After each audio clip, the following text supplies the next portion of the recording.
Hey everybody, what is going on? So in this section, we're going to dive right into one of the most powerful email templates and strategies that I have for you guys, and it's called the chain strategy. Now, I didn't necessarily invent this. People have been doing this for years, and it's not really clear who is the inventor of the strategy. However, in this present time, it does work and is one of the most effective strategies when it comes to cold emails that I've ever seen. So with that said, I'm going to show you how to use the chain strategy for you to use for your business.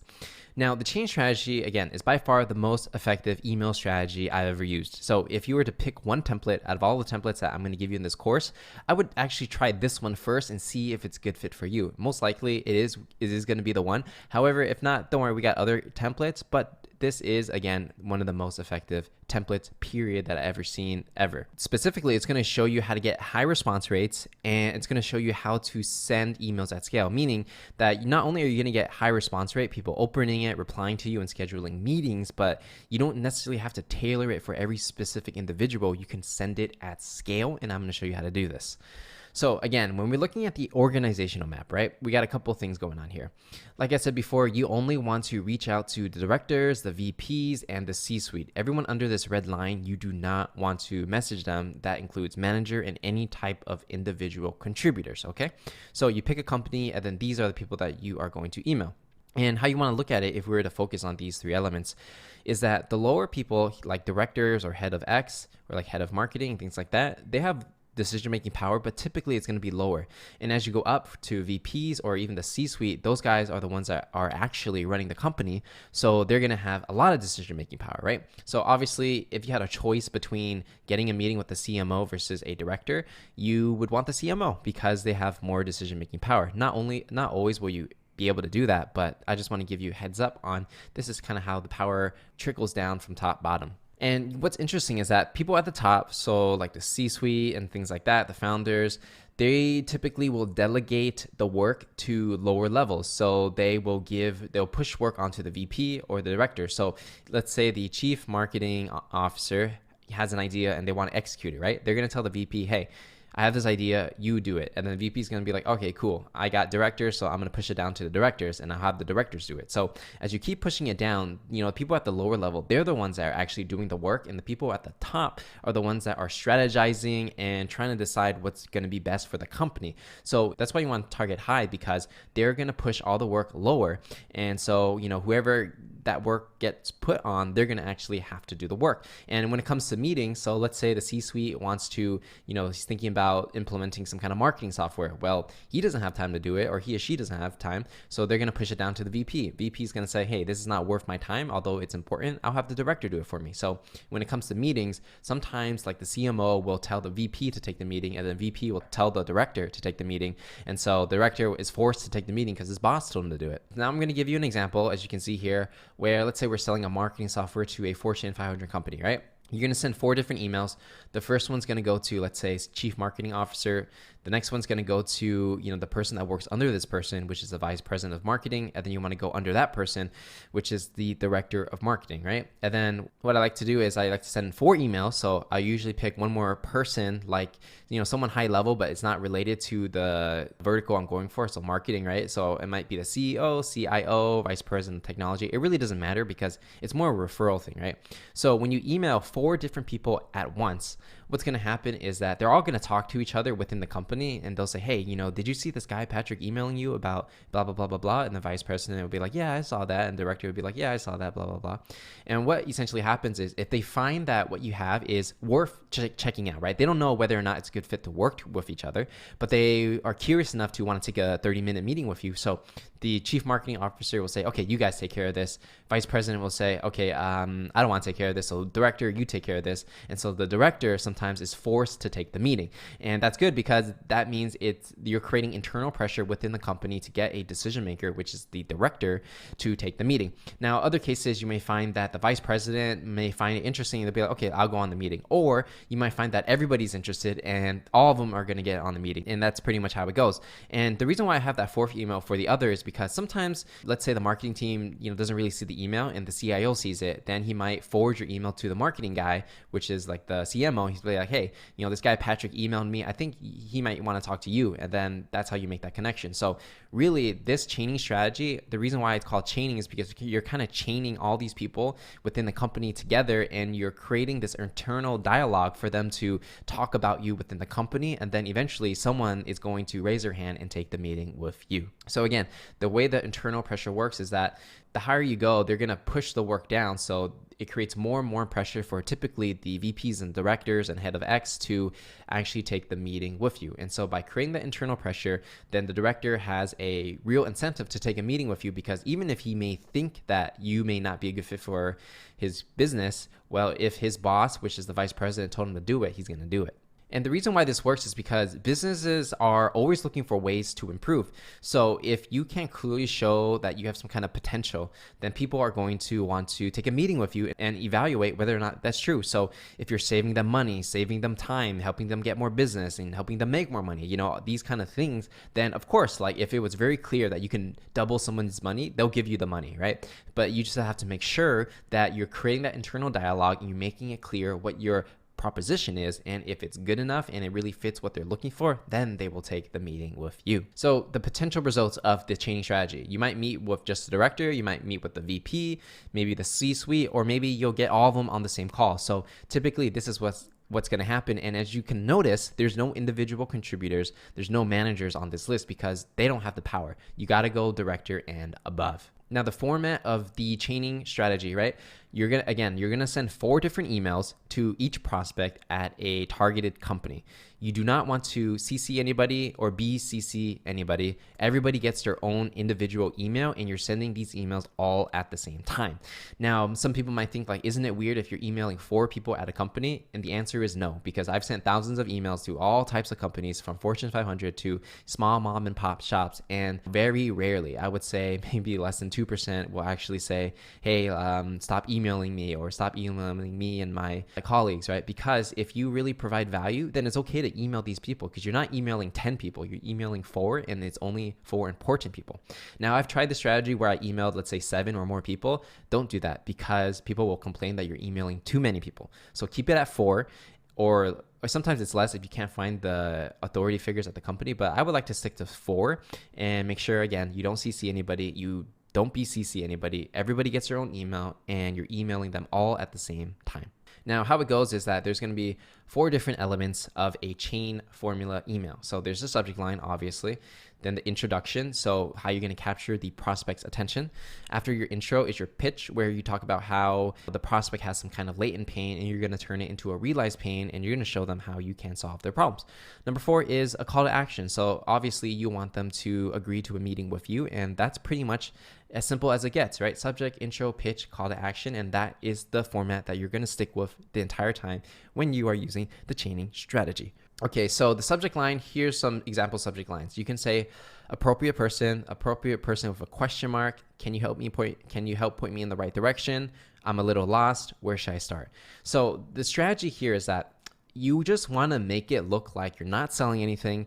All you're doing is saying, hey, I'm looking for the appropriate person to talk to. Can you point me in the right direction? Or, hey, I'm a little lost. Can you help me point me in the right direction? Hey, where should I start, right? So basically, you're not selling, you're not saying much, you're just getting the person to open the email, and you're just, in the email, you're just going to ask them for some help, right? Because when you're asking for help, people have this natural gravitation to want to help someone else in need. So instead of saying, hey, I'm going to save you $10,000, or I'm going to double your money, right? Because a lot of people perceive that as kind of scammy. You're just saying, hey, I'm just looking for the right person to talk to. Can you point me in the right direction, right? So that's the vibe you're going for.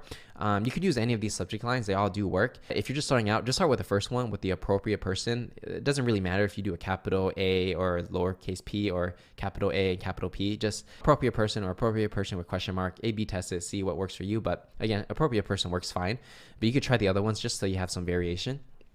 And then from there, you're going to go into the actual body of the email, right? So the introduction is, hey, and then you put their first name in there. So, hey, John, I'm writing in hopes of finding the appropriate person who handles and then whatever department you're trying to sell into. So let's say it's marketing. And then from there, you're going to put in your pitch, which is going to be 4 to 8 sentences. And you talk about their pains and how you solve them and some of the clients that you have. And if you don't have clients, that's okay. Just don't put it in there. Or you could say some of the clients we're talking to, not that they are current clients. You could say some of the clients that we're talking to are blah, blah, blah, blah. And then from there, you say something like, now, if you're the appropriate person to talk with, let me know what your calendar looks like. But if not, who do you recommend I talk to?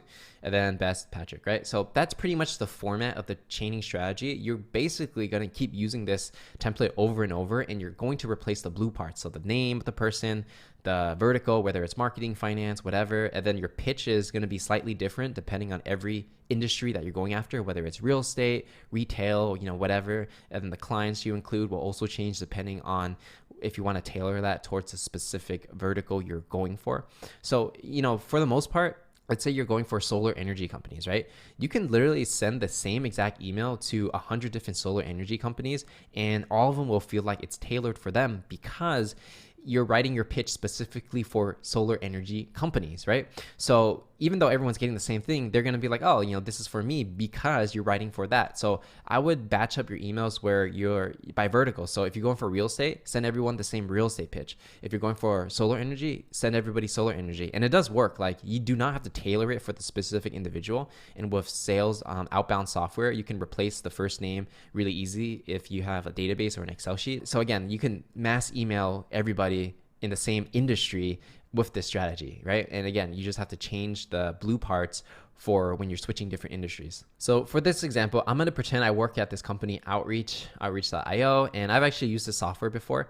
And what it does is it allows you to automate your, sending emails to people, right? So schedule your emails to send at a certain time. It'll follow up with certain people at a certain time. So as you can see, they got a lot of customers, and yeah, they actually have a lot of users. So I'm gonna pretend that I'm a salesperson at Outreach, and I'll show you how I would write their emails if I worked for this company. So I'll start off with subject line, appropriate person. Hey, James, right? Let's say that's the prospect's name. I'm writing in hopes of finding the appropriate person who handles sales. Now, my company Outreach helps B2B sales teams generate more revenue by fully automating their outbound lead generation process at scale. As you know, sending and tracking the success of hundreds or even thousands of emails manually can be extremely time consuming.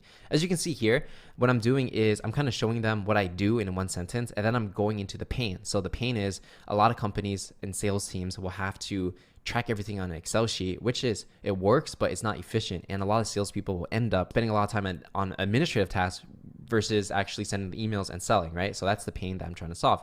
And I'll say, to solve the challenge, our platform, Outreach.io, enables sales teams to send thousands of emails at scale, automate the follow-up emails, and even track the performance of each campaign so you can easily see what's working and what's not. With Outreach, sales teams can spend less time on administrative tasks and more time selling. And I could actually include a statistic, and I say with Outreach, sales teams actually save 67% of time on administrative tasks, and they can spend more time selling, right? So you could put some kind of statistics to prove whatever you're saying. And then you would say, some of our clients include Microsoft, Adobe, and Glassdoor. So you don't have to lie, right? Like, if you have those clients, put them in there. But if you do not have clients, you could say some of the clients we're talking to, not saying that they're paying you, you're just talking to them, right?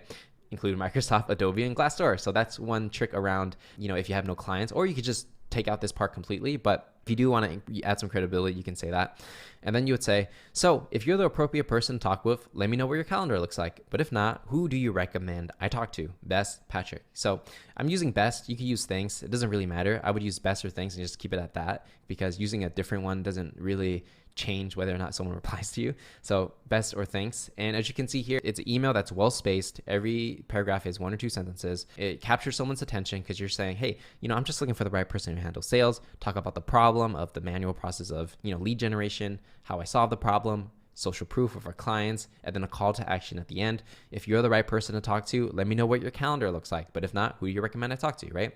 So this is the format you basically want to follow. You can pretty much just take it word for word if you want, and it does work. Or you could write it in your own style. So like if you want to say, add your own flavor, like let's say over here it says, so if you're the appropriate person to talk with, let me know what your calendar looks like. So you can say something like, hey, if it makes sense to talk, let me know what your calendar looks like. So you can paraphrase if you want, right? Like just change up the words to change it in your own style. But I'm just giving you the template that if you want to, you can just copy it, and that's totally fine. But if you want to write your own style, you can write your own style. So another example, and I'm just going to give you a couple more examples so you see how to do this, right? Again, subject line, appropriate person. Doesn't matter if it's appropriate person with a question mark or something like that. Do whatever you want. And I like to keep it simple. So, hey, James, I'm writing in hopes of finding the appropriate person who handles sales. In that pursuit, I also wrote to prospect A, prospect B, prospect C, and then the rest is going to be the same. So in this one, it's a little bit different where the introduction, I'm writing the exact same sentence, except in the blue, I'm adding in that pursuit, I also wrote to prospect A, B, and C, right? So this might be the VP of sales, chief revenue officer, and then director of sales, right? So sometimes if you want to, this is a little harder because you can't necessarily send 1,000 automated, right? That would replace their names with the, these merge fields. But if you wanted to write custom emails and kind of add like, hey, these are the other people that I'm reaching out to, you can, and that can actually increase your, response rate. But if you're literally sending like hundreds of emails or you just don't care about the sentence, just leave it out and then, send everyone that mass email. I'm going to use another example. Same chaining strategy, just changing it up, right? So subject line, can you point me in the right direction? Okay. So, hey, James, I'm a little lost and was looking for the appropriate person who handles sales. So this is pretty much the same thing as I was doing before, but I'm, just changing up the strategy a little bit and, adding some variations, and everything else is going to be the same, right? So I just changed the introduction. So as you start doing your own emails, what you want to do is you want to test different subject lines, test different first sentences, and test different pitches, right? To see what is really working best for you. Because I know when I was working in the startup world and everything like that, like I knew what worked for my sale and for my specific product for my industries. But for you guys, everything's different because everyone has a different product and service and everybody's going for different customers. So that's why you have to test all these different elements. And that's why, instead of just giving you one template, I'm giving you variations of the same one. So you can see like, I can change the first sentence, or I can change the subject line, or I can change the pitch and see what works best for you. And when conversion rates are going higher, keep those pieces that are working and then change the things that you feel like aren't working and then try to get the conversion even higher. So if you kind of look at what this looks like when it comes to sending the same exact thing but via mobile device, right? Meaning people are opening it on their phones. It's going to look like this where, that's why you want to space it out, because if everything was one big paragraph, it's kind of hard on the eyes. But if you space it out every sentence or every two sentences, then it's like, okay, you could read the first sentence, da da da da da da da da, and it, you want people to get to the bottom of the email so they could say, so they can read, if you're the appropriate person, let me know what your calendar looks like. But if not, who do you recommend I talk to? And essentially they're going to reply because they're going to read the whole thing. What's going to happen next after you send this email? Well, one of the 4 prospects typically will respond to your email with time because you ask the question, what does your calendar look like? Or the prospect might forward you to another person who may be the right person to talk to. So let's say you email 4 people, all of them are the wrong person. Someone might forward you and say, hey, Sally's the right person you should talk to, reach out to her, right? And then you can email Sally and say, hey, Sally, John let me know that you were the right person to talk about marketing. Let me know where your calendar looks like if it makes sense to talk, right? So that's pretty much what's going to happen. Or one of the 4 people are going to forward your email to someone within that 4 people. And then you can say, hey, and you just follow up with them, right? So again, it's just creating that internal dialogue within the company. Let's say you message like someone named John, right? And then John says, hey, Patrick, thanks for reaching out. Sally Tran is the right person to talk to. And what happens next is you can email Sally and say, hey, Sally, John thought it might make sense for us to talk about blah, blah, blah, blah, blah. If that's the case, let me know what your calendar looks like. If not, who do you recommend I talk to? Thanks, Patrick, right? Simple as that. So if you get referred, forward the email with all the things that you sent and then put Sally on there and then email Sally and use this template, and then she'll respond and say, oh, yep, that's me. Let's go ahead and do a meeting. And then what you do from there is in a separate email, you would just thank John and say, hey, John, thanks for letting me know Sally's the right person to talk to. I'll let you know how the meeting goes, and just send that email to John and then take the conversation to Sally. And so with that, that's pretty much everything when it comes to using the chaining strategy. And again, it's all about creating that internal dialogue. And, I really recommend this template if you're just getting started, because it is one of my most effective strategies when it comes to generating leads using cold emails. And the best part is like, you literally can send this email to hundreds or thousands of people and not have to change anything, because if you're sending everyone in the same, let's say, they're all like similar companies, like financial tech companies under 10 million in revenue with 50 or less employees who are interested in cryptocurrency, right? You might find there's 1,000 companies like that, and you could literally send everybody the exact same thing and then, see how they convert, right? But I wouldn't really send everybody the same exact thing in the beginning because you want to test whether or not people are replying. Once people are replying and you know you can get good conversions, which is 2 to 6% of the people that you send an email to actually take a meeting with you, then that's when it makes sense to actually scale it up. So, start smaller with, let's say, send 100, 20 emails or 100 emails at a time, see what's working. And then as things work, scale it up and up and up. And then you'll be, getting meetings, every single day. So with that said, that's everything when it comes to the chaining strategy. And I'm going to see you guys in the next section.